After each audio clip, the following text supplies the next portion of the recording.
Hello friends, welcome to sports allrounder YouTube channel. கொஞ்சம் cricket பேசலாமா? Yes, நிறைய PKL பேசிட்டோம் ஒரு வாரமாக. ரொம்ப நாளாகவே பெண்டிங். நிறைய பேர் கேட்டிங்க, சார் இந்த துலீப் ட்ராஃபி பற்றி பேசுங்க, என்னது இது ஒன்றும் பேசாமல் வந்திருக்கீங்க, கமான் ஸ்பீக் அப்படின்னீங்க.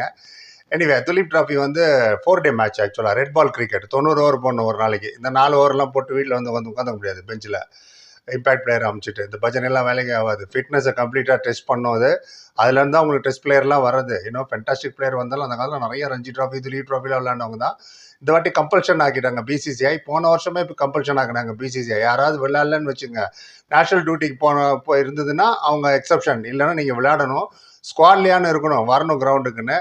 நீ என்ன சொல்கிறது, நான் கேட்க 2 பேர் வரல. ஒன்று ஸ்ரேயஸ் ஐயரும் ஒன்று இஷான் கிஷனும். அவங்க 2 பேரும் போன சீசனே வந்து சென்ட்ரல் கான்ட்ராக்ட்லேருந்து எடுத்துட்டாங்க. சென்ட்ரல் கான்ட்ராக்ட்னும் போது ஏபிசிடின்னு இருக்கும் கான்ட்ராக்ட் சீனியாரிட்டி படி.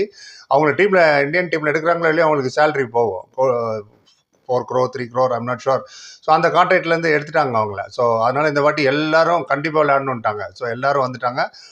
4 பேருக்கு மட்டும் எக்ஸப்ஷன் கொடுத்துருக்காங்க. அதில் 3 பேருக்கு நான் ஒத்துக்கிறேன். ஏன்னா ஒர்க் லோட் மேனேஜ்மெண்ட் ரொம்ப முக்கியம். இனிமேல் தான் ரோஹித் சர்மா, விராட் கோலிலாம் ப்ரூவ் பண்ணணுன்னு ஒன்றும் அவசியம் கிடையாது இன்டர்நேஷ்னல் ஏரியானால. அவங்களாம் proved. Even Bumrah fast bowling ஆகட்டும். அண்ட் பும்ராலாம் ஃபாஸ்ட் பாலர் ரொம்ப கேர்ஃபுல்லாக நம்ம ஹேண்டில் பண்ணோம். நடுவில் ஒரு வருஷம் வேறு அவர் அன்ஃபிட்டாக இருந்தார் இல்லையா. Is a main weapon. அதனால் பும்ராக்கு ரெஸ்ட் கொடுத்துருக்காங்க. அவங்கள கம்பல்ஷன் பண்ணலாம். ஆனால் 4வது ஒருத்தர் ரெஸ்ட் கொடுத்துருக்காங்க, ஹார்திக் பாண்டியா. அவர் எதுக்கு ரெஸ்ட் கொடுத்தாங்கன்னு தெரியல எனக்கு. Rest I don't understand this. எதுக்காக ஹார்திக் பாண்டியா அவர் விளையாடலாம்ல இல்லை. எனிவே, அவங்க என்ன சொன்னாங்கன்னா, இதுலேருந்து தான் நாங்கள் டெஸ்ட் டீம் எடுக்க போகிறோம் அப்படின்ட்டுன்னு. முக்கியமாக இந்த நெக்ஸ்ட் 3 மாதத்தில் 3 டீமோட டெஸ்ட் மேட்ச் விளையாட போகிறோம். சரி, இந்த துலீப் ட்ராஃபி ஃபார்மேட்டை கொஞ்சம் டக்குன்னு சொல்கிறேன். செப்டம்பர் 5 ஸ்டார்ட் ஆகி செப்டம்பர் 22 நடக்குது. மொத்தம் 4 டீம், ஏபிசிடி எல்லாமே இந்தியன்ஸ் தான். இவங்களே பிசிசிஐயே செக்ரிகேட் பண்ணியிருக்காங்க. மொத்தம் 6 மேட்ச் நடக்கும். 90 overs per day போட்டாகணும். ஓகே. அண்ட் 2 டெஸ்ட் மேட்ச்சு பங்களாதேஷுக்கு எதிராக இருக்குது. ஒன்று சென்னையிலையும் ஒன்று கான்பூர்லேயும் செப்டம்பர் 19 ஆரம்பிக்குது. அப்புறம் 3 டெஸ்ட் நியூசிலாண்டுக்கு எதிராக, பெங்களூரில் ஒன்று, புனேயில் ஒன்று, மும்பையில் ஒன்று, அக்டோபர் 16 ஸ்டார்ட் ஆகுது. அதுக்கப்புறம் முக்கியமான டெஸ்ட் 5 டெஸ்ட் மேட்ச் ஆஸ்திரேலியாவுக்கு போகிறோம். கடந்த 2 சீரீஸ் ஆஸ்திரேலியா நம்ம போகும்போது ஜெயிச்சுட்டு வந்துட்டோம். அப்போ தான் நடராஜன், அஸ்வின், வாஷிங்டன் சுந்தர், ரிஷப் பந்த் இவங்கெல்லாம் தலை கழுத்து எல்லாத்துலையும் அடி இடியெல்லாம் பட்டு ஜெயிச்சுட்டு வந்துட்டோம். அது ரஹானே வேறு கேப்டனாக இருந்தார். எனிவே, அந்த 5 டெஸ்ட் மேட்ச் வந்து Perth, Adelaide, Brisbane, Melbourne and Sydney. November 22 start ஆகுது.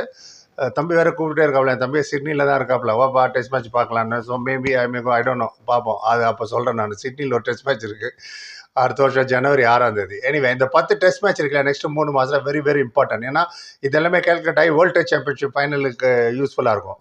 ஃபைனல் நடந்திருக்கு. 2த்துலையும் நம்ம விளையாடிக்கும், 2த்தையும் தோத்துட்டோம். ஆமாம், ஃபஸ்ட்டு நியூசிலாண்டு கிட்ட ஃபைனல் வந்து தோத்துட்டோம். 2வது வந்து ஆஸ்திரேலியாட்ட தோத்துட்டோம். அந்த ப்ரிவிலே நான் சொன்னேன் அஸ்வினை விளையாட வைங்க, இல்லைனா கஷ்டம்னா அஸ்வினை ட்ரா பண்ணாங்க. டிராவல்ஸ் 159 அடிச்சுட்டு போயிட்டார் அவர். ஆமாம். ஸோ இதெல்லாம் ஹிஸ்ட்ரி, தேடி பாருங்கள், நிறையா அதை பற்றி வீடியோ பேசியிருக்கேன். இப்போ இந்த 4 குரூப்பை பற்றி கடகடன்னு சிம்பிளாக சில விஷயங்கள் சொல்லிட்டு போயிடுறேன் நான். 6 தமிழ்நாடு பிளேயர் எடுத்திருக்காங்க. Very good. இன்னும் கூட 1-2 எடுத்துருக்கலாம். இந்த சர்ப்ரைசிங் ஒமிஷன் அஸ்வின் இல்லை, ரவிச்சந்திரன் அஸ்வின். ஜடேஜா இருக்காரு, அக்ஷர் பட்டேல் இருக்காரு, குல்தீப் யாதவ் எல்லாருமே இருக்காங்க. ஏன் அஸ்வின் இல்லைன்னு தெரில.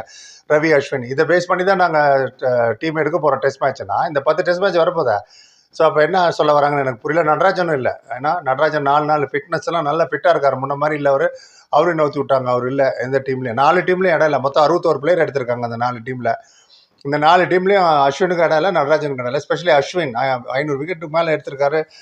எனக்கு தெரியல. நான் சரி, அது ஒரு பார்க்குறோம். டீம் மட்டும் கடக்கணும்னு சொல்கிறேன். டீம் ஏக்கு கில், சுப்மன் கில் தான் கேப்டன். சில முக்கியமான பிளேயரை மட்டும் சொல்லிடுறேன். அந்த டீமில் கேஎல் ராகுல், சிவம் டுபே, குல்தீப் யாதவ், ரயான் பராக் இருக்காங்க. டீம் பிக்கு வந்து அபிமன்யு ஈஸ்வரன், அவர் தான் கேப்டன். அதில் யசஸ்வி ஜெய்ஸ்வால், ரிஷப் பந்த், வாஷிங்டன் சுந்தர், ரவீந்திர ஜடேஜா, முகமது சிராஜ், ஷாய் கிஷோர், நாராயண் ஜெகதீஷன் இவங்களாம் இருக்காங்க. இந்த இதுலேயே கிட்டத்தட்ட 3 தமிழ் பிளேயர் இருக்காங்க பாருங்கள். வாஷிங்டன் சுந்தர், நாராயண் ஜெகதீஷன், சாய் கிஷோர் பி டீமில். சி டீம் பார்த்தீங்கன்னா ருத்ராஜ் கெக்வார் தான் கேப்டன். சிஎஸ்கே கேப்டன் அவரே தான். தோனி ஸ்கூல் ஆஃப் தாட்லேருந்து வந்தவர் ருத்ராஜ் தான் கேப்டன். அதில் வந்து சாய் சுதர்ஷன் இருக்கார், சூரியகுமார் யாதவ், பாபா இந்திரஜித், சந்தீப் பாரியன் அண்ட் உம்ரான் மாலிக். ஃபாஸ்டஸ்ட் பாலர் 150+. அவரெல்லாம் 4-day மேட்ச் விளையாடி ஃபிட்னஸை மெயின்டைன் பண்ணோம். அது ரொம்ப முக்கியம். இதான் பாபா இந்திரஜித், சாய் சுதர்ஷன், சந்தீப் பாரியன் 3 பேருமே Tamil Nadu player. Nice to C அவங்க இருக்காங்க.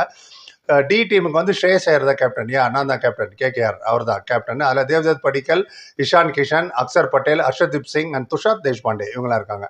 ஸோ ரோஹித் சர்மா, விராட் கோலி, பும்ரா அண்ட் ஹார்திக் பாண்டியாவுக்கு ரெஸ்ட் கொடுத்துருக்காங்க.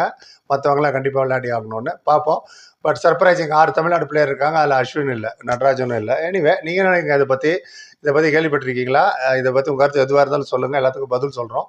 கிரிக்கெட் சீசன் இனிமேல் ஸ்டார்ட் ஆக போகுதுன்னு ஒரு 10 டெஸ்ட் மேட்ச் இருக்குது பாருங்கள். நிறைய இம்பார்ட்டண்ட் டெஸ்ட் சீரீஸ்லாம் வருது. And more over one day மேட்சஸும் நிறைய சவுத் ஆஃப்ரிக்கா வர போகிறாங்க ஒன் டே T20 விளாடுறதுக்கு. அதெல்லாம் அப்புறம் பார்த்துப்போம்.